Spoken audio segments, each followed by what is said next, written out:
Keep others in suspended terror. Cultivate an air of unpredictability. Law number 17. Huwag mong hayaan na mabasa kanila. Sa paglalakad mo, dapat may kaba. Sa bawat galaw mo, dapat may tanong. Ang taong hindi mahulaan, hindi matinag. Paliwanag, elegante, mataas ang bagsik. Ang tao ay komportable sa nakasanayan. Kapag alam nila ang kilos mo, plano mo, emosyon mo, nawawala ang takot.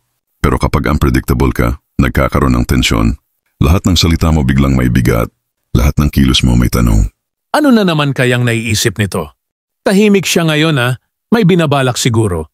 Kapag hindi ka mahulaan, sila ang laging nakaalerto. Hindi mo kailangang sumigaw. Hindi mo kailangang magpaliwanag.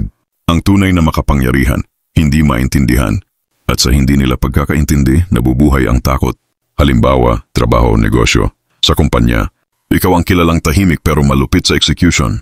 May araw na sobrang sipag mo. Sunod-sunod ang resulta. Kinabukasan wala kang kibo. Minsan friendly, minsan malamig, minsan all in. Minsan naglalakad palabas nang di nagpapaalam. Ano ang epekto? Hindi ka binabastos, hindi ka sinisingitan. Hindi nila alam kung kailan ka magwawala o maglalakad palayo. Kaya kahit wala kang sinasabi, kinikilala ka. Halimbawa sa isang relasyon. Sa relasyon, predictable ka dati. Good morning. Good night. Same words, same presence. Pero nung nagbago ka, di na siya sigurado kung nasan ang loyalty mo, anong plano mo, o kung siya pa rin ang priority mo. Diyan siya nagsimulang matauhan. Kasi ang pagiging unpredictable, hindi ka wala ng interest, kundi pagpaparamdam ng control. Ito tusong strategy.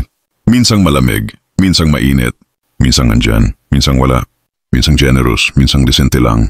Diyan mo sila nililito, diyan sila natatakot. At sa takot, ikaw ang may hawak ng tensyon. At kung ikaw ang may tensyon, ikaw ang may power. Kaya may kasabihan, ang hindi mo inaasahan, yan ang hindi mo mababali. Kapag walang nakakasiguro sa'yo, lahat nananahimik. Thank you for watching. And follow for more.